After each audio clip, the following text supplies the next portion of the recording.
세금이 체납된 사실을 알았습니다. 그때는 어떻게 풀어야 할까요? 근데 이건 그렇죠. 왜냐하면 그 집주인이 아직 못 돌려준다가 아니에요. 아닌 거잖아요. 아니죠. 그냥 네. 확인했는데 우연히 그 사실을 알았던 거잖아요. 많아. 예. 하고 계약 기간 남았어. 이게 참 문제네요. 그렇죠? 그래서 이게 법 통과 내용을 보면 확정일자 받은 이후에 발생한 세금에 대해서는 네. 세입자가 우선을 가지는데 확정일자 받기 전에는 보호를 안 되는데 이분은 왜냐면 내년 아마 4월 1일 이전에 지금 수많은 계약이 있잖아요. 그렇죠. 근데 이분은 확정일자 이전에 발생한 건지 확인할 수가 없잖아요. 그냥 확인했는데 세금이 있다는 거죠. 네. 체납세 네. 사실이. 저는 마음이 두근두근 할 것 같은데 네. 아마도 이게 좀 따져봐야 될 게 103.5 FM 돈을 이해하는 시간 정철진의 목돈연구소.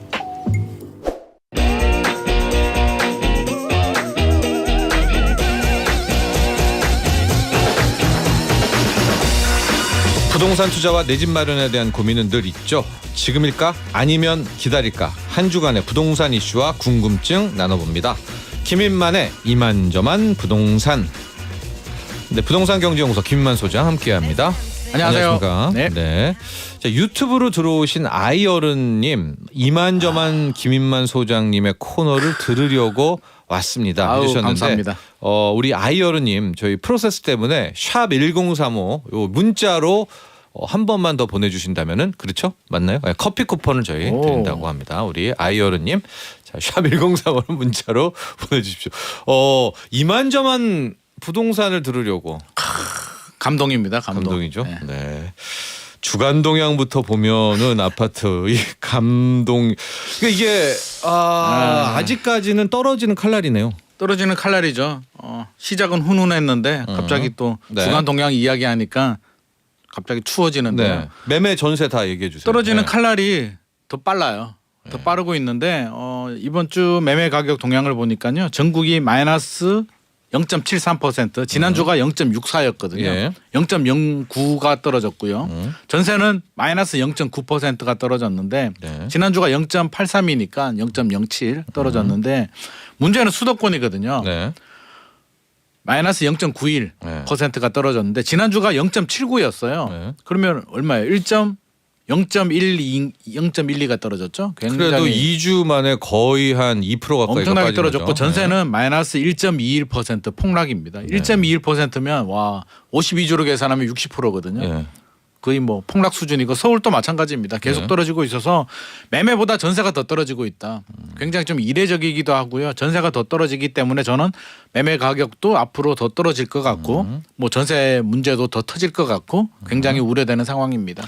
전세 같은 경우에는 이제 임대차 3법 계약 이후에 네. 이제 집주인 분들이 또 그 프리미엄을 넣고 그렇죠. 계산을 해서 더 많이 빠진다 이런 맞습니다. 분석도 있더라고요. 더 많이 올렸기도 했고요. 예. 더 많이 올랐고 그만큼 더 빠지고 있는데 이게 총체적인 난국인 것 같아요. 대출이자 부담도 크고 예. 최근에는 월세도 떨어지고 있거든요. 우리가 예. 전세는 떨어지니까 월세는 반사작용으로 올랐는데 이제 예. 전세가 너무 임계점 이하로 떨어지다 보니까 월세도 동반 하락하고 있어서 속수무책입니다. 지금 매매, 전세, 월세 모두 다 떨어지고 있는 상황입니다.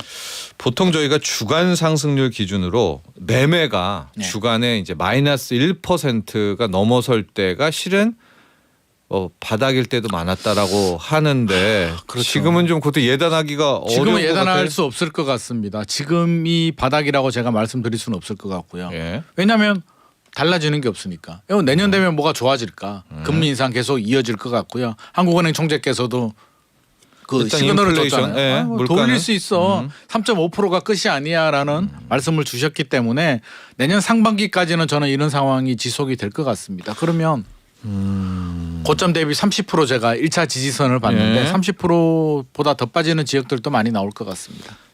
당장 다음 주 혹은 다다음 주에 주간 상승률로 매매 가격이 이제 마이너스 1% 넘게 떨어지는 걸 볼 수가 있겠네요. 저는 볼 것 이번 주가 같습니다. 거의 0.8, 0.9니까. 그렇죠, 그렇죠. 전국이 0.73이니까 한 달 네. 내로 전국이 1% 갈 것 같고요. 주간으로요. 주간으로 네. 수도권은 뭐 당연히 다음 주면은 1% 갈 것 마이너스 같습니다. 1%. 지금 마이너스 네. 0.91이니까 네. 다음 주 제가 나오면 1% 이야기하지 않을까 싶습니다. 자, 그래서 2019년 지지선도 깨지고 그럼 2017년 19년 사이 어딘가라고도 지금은 그렇게 봐야겠죠. 말씀하시는 지역마다 분들이 편차는 많아요. 있어요. 네. 그래서 2019년 지지선이 안 깨진 지역들도 있고요. 네. 깨진 지역들도 있는데 네. 점점 늘어나고 있습니다. 2017년 수준까지도 가지 않을까. 뭐 대구나 세종은 거의 가 있고요. 갖고 네. 있고요. 제가 뭐 최근에 일기 신도시 3번이라든지 이렇게 보니까 굉장히 많이 빠졌더라고요. 네. 그래서 거의 인천도 상승분을 네. 상당히 반납을 했기 때문에 지금 분위기로 내년 상반기까지 가면 거의 뭐 2017년 수준까지도 갈 수 있을 것 같습니다. 그래서일까요? 뭐 추경호 부총리를 비롯해서 이제 규제란 규제는 싹 다 풀고 있습니다. 네네. 네. 거의 이제 다주택자에 관련한 것들은 뭐 내년 되면 취득세까지 다 풀리면은 다 풀리는 건가요? 다 풀리는 거죠. 네. 다 풀리고 저는 걱정이에요. 이렇게 풀어줬는데도 집값이 떨어지면 이제 남은 카드가 그렇게 많지 않거든요. 지금 1월 달에 네. 규제 지역들도 푼다라고 하는데 네. 규제 지역 다 풀지는 않을 거고요. 강남 빼고는 그래도 풀겠죠. 경기도 남원 네 곳하고 네. 노도강하고 이제 이런 지역들 풀 텐데 네. 풀고 나면 이제 강남도 나중에는 풀긴 풀겠죠. 남은 토지거래 허가구역 이런 거. 그것도 네. 풀어야 네. 되고요. 근데 이렇게 풀어도 집값이 안 잡히면 다음 카드는 과연 뭐가 있을까?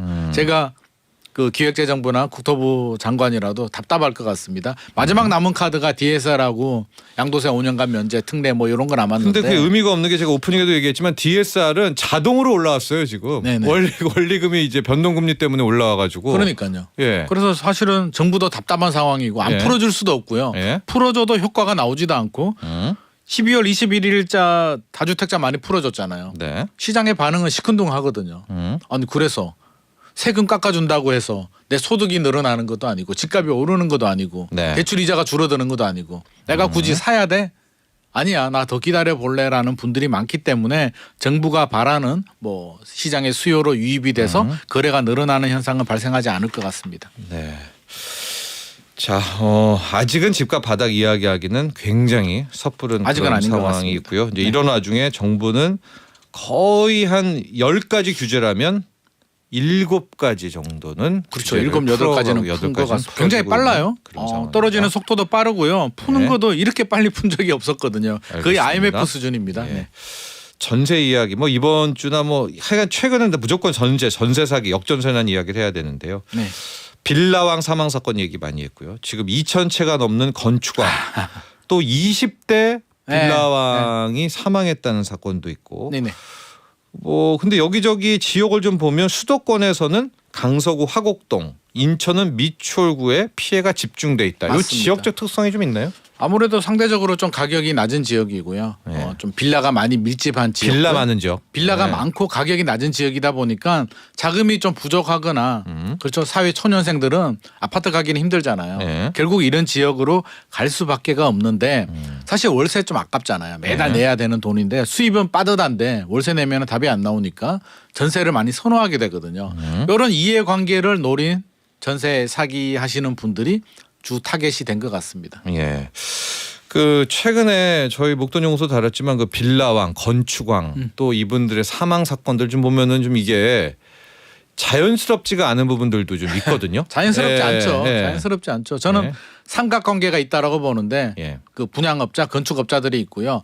부동산의 도움이 없이는 불가능합니다. 반드시 부동산이 껴야 되고요. 네. 그다음 바지 사장이 있는데 사실 우리가 볼 때는 건축왕, 뭐 건축왕은 좀 다른 문제일 수도 네. 있지만 이게 빌라왕들. 분양업자가 예. 뭐 빌라왕, 예. 빌라왕이 이게 좀 생각이 있으면 자기 명의잖아요. 책임은 명의자가 지게 되거든요. 예. 1000채, 100채를 자기 명의로 한다는 게 일반적이진 않거든요. 예. 감당할 수 없는 수준이기 때문에 저는 결국 이분들도 나쁘게 말하면 좀 이용당한 부분이 있지 않을까 하는 생각이 들고 그래도 세입자들은 집주인 임대인을 믿고 계약을 하는데 이분들이 바지 사장이다. 책임을 지지 못한다. 능력이 안 된다. 굉장히 심각한 문제죠. 그래서 이제 뭐 TF 팀도 구성을 좀 해서요. 네네. 예. 그렇게 좀 많은 빌라왕들, 건축왕들을 좀 집중적으로 본다는 거죠. 지금 뭐 그렇습니다. TF 구성한다라고 하는데 저는 그것도 근본 해결책이 될 수가 없는 게 예. TF 구성한다는 내용을 보면은 뭐 상담을 할 수 있게 해준다, 뭐 여러 가지 보완 대책들을 만든다라고 하는데 그게 근본 해결책이 될 수는 없거든요. 그렇다고 해서 사기하시는 분들이 사기를 안 하는 것도 아니고 네. 처벌이 뭐 강화된 것도 아니고요. 예방 대책들이 제대로 나온 게 아니기 때문에 저는 제3, 제4의 계속 사기 사건들이 발생할 것 같습니다. 그래도 그나마 조금 진일보했다고 느끼는 것이요. 국세징수법 개정안이 통과가 됐습니다. 네네. 그래서 다행이네요. 내년 4월부터는 집주인의 동의 없이 나의 소유주, 집주인이 세금을 체납했는지 안 했는지를 이제 세입자가 확인을 할 맞습니다. 수가 있다라는 것이고요. 그거 저희가 오프닝에 소개하고 나자마자 많은 문자가 있었는데 자, 이런 문자 하나 먼저 볼게요. 7007번님.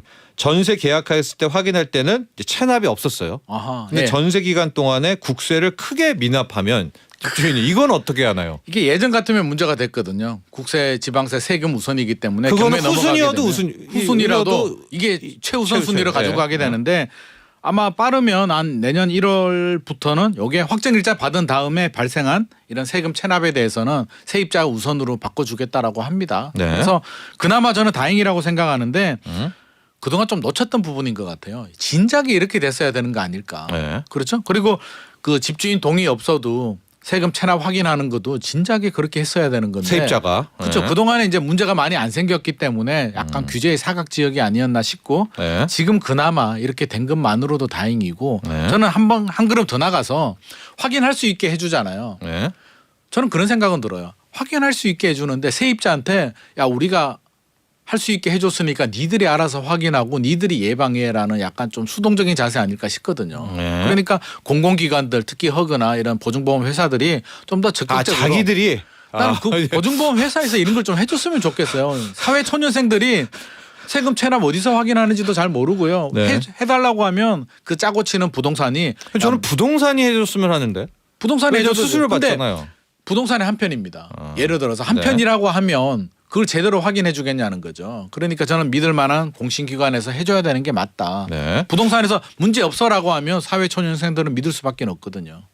이런 질문도 있어요. 7132번님. 그런데요, 이제 4월 1일이 된 거예요, 내년. 네. 그때 이제 딱 찾아간 거죠, 세입자가. 네네. 세금이 체납된 사실을 알았습니다. 그때는 어떻게 풀어야 할까요?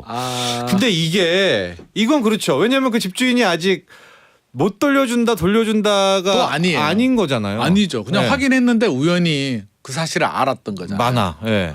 하고 계약 기간 남았어. 이게 참 문제네요. 그렇죠?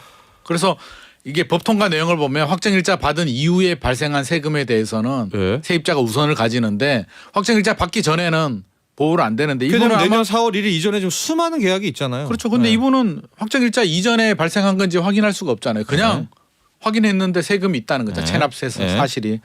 저는 마음이 두근두근할 것 같은데 네. 아마도 이게 좀 따져봐야 될 게 전세 계약 기간 우리 보증보험이 전세 계약 기간 절반 2분의 1 넘지 않았을 때는 가입이 되거든요. 네. 그래서 내가 전세 기간이 2분의 1 이상 남았다라고 하면 저는 보증보험 지금이라도 가입해야 되는 거 아닌가 싶은 생각이 듭니다. 보증보험 회사에서 이제 뭐 오케이가 될지 나도케이가 될지는 모르겠지만 네. 일단 보증보험 가입하는 게 좋겠고요. 그렇다고 집주인이 안 돌려준다라고 한 건 아니잖아요. 아직은 모르잖아요. 예. 모르니까 체납만 하고 있을 뿐. 좀 찝찝하긴 하죠. 찝찝한데 세금이 체납됐다고 해서 무조건 이게 뭐 경매에 넘어가거나 하진 않기 때문에 세납액을 확인해야 되고 금액이 크다라고 하면 집주인한테 확인을 해야 될 것 같습니다. 이게 왜 이러냐. 내 전세금이 위험하지 않냐. 아 근데 세입자의 입장에서는 또 전화해가지고 아 지금 몇 억이나 세금을 체납했네요. 근데 이걸 뭘 갚으라고 말할 수도 없고 괜히 또 그럴 것 같은데요. 참 난처할 난처할 것 굉장히 같습니다. 난처한 상황인데 아 7142번님 죄송합니다. 네. 이거는 진짜 아직까지는 그렇습니다. 답이 네. 없습니다. 네. 권경호님 4월 1일부터 내년 4월 1일부터 국세 체납 확인할 수 있다고 하잖아요. 네네. 언제 확인이 어디서 확인 가능한가요? 계약하고 확인 가능한 건가요? 설명을 어제도 잠깐 해드렸는데 한 번 네. 더 확정해 주세요. 국세 어떤 완납 식인지? 증명서하고요, 지방세 납세 증명서인데 민원 24하고 이제 홈택스에서 확인이 가능하거든요. 네. 그러니까 4월 1일 이후부터는 집주인 동의 없이도 가능하니까 지금은 동의를 받아야 되고요. 네. 그래서 확인하시는 게 좋겠고 사실 동의를 받아도 집주인이 거절할 이유는 없거든요. 그러니까 지금이라도 불안하신 분들은 계약을 앞둔 분들이라면 강력하게 요구를 해서 네. 4월 1일까지 기다리지 마시고요. 예. 확인하시는 게 좋을 것 같습니다. 하고 어제도 말씀드렸지만 이건 계약을 하고 나서 확인이 가능해요. 맞습니다. 그게 좀 단점이어서 국회에서도 거기다 특약을 넣으라 이렇게 얘기를 하죠. 왜냐하면은 넣고 확인했는데 국세가 있어 흐르면은 안 되잖아요. 특약상 반드시 네, 특약 넣어야 되고요. 되죠. 저는 네. 법이 좀 불만인 게 왜 꼭 계약하고 확인해야 될까? 아무리 뭐 개인정보 보호라고 하더라도 네. 세금 체납에 대해서는 세입자의 전 재산이 달린 문제이기 때문에 계약하기 전에라도 아니면 계약서 하기 전에라도 저는 아니면 중개사라도 확인할 수 있게 좀 해주는 게 맞지 않을까? 국회의원들이 고민이 좀 있었던 것 같아요. 고민이 근데. 있었죠. 네. 이게 또 개인정보 보호 개인정보 문제 보호로. 있으니까. 네. 근데 지금은 개인정보 보호보다도 저는 세입자 전세금 보호가 더 우선일 것 같습니다. 그러니까 저는 일단 특약이에요. 그래서 확인 시 체납이 있다면 이 계약은 무효다. 아니 근데 특약을 이거를 넣으면 되잖아요. 보호해줄 이유가 없는 게 네. 세금 체납한 게 뭐 자랑이라고. 체납을 안 하면 되잖아요. 그러니까 저는 이걸 우선으로 보호해 준다는 게 사실 굉장히 좀 불만입니다. 근데 A 국민, B 국민, C 국민 막 맘만 먹으면 가서 이 사람 세금 체납 있나? 아니 근데 이렇게 막 할 일 보면은 없는 사람도 아니고 저 사람이 세금 체납을 왜 확인을 하겠냐는 거죠. 그러니까 아, 세금 체납 안 알겠습니다. 하는 게 우선이고 네. 적어도 임대인이라면 내 정보 그 정도 정보는 공개할 용의는 있는 사람들이 저는 임대사업자를 하는 게 맞다고 임대사업자라면 보여집니다. 네. 여기까지 하겠습니다. 네. 네, 감사합니다. 감사합니다. 부동산경제연구소 김인만 소장이었습니다. 본 방송은 투자 판단을 위한 조언일 뿐 투자 결정과 결과에 대한 책임은 투자자 개인에게 있음을 알려드립니다. 정철진의 목돈 연구소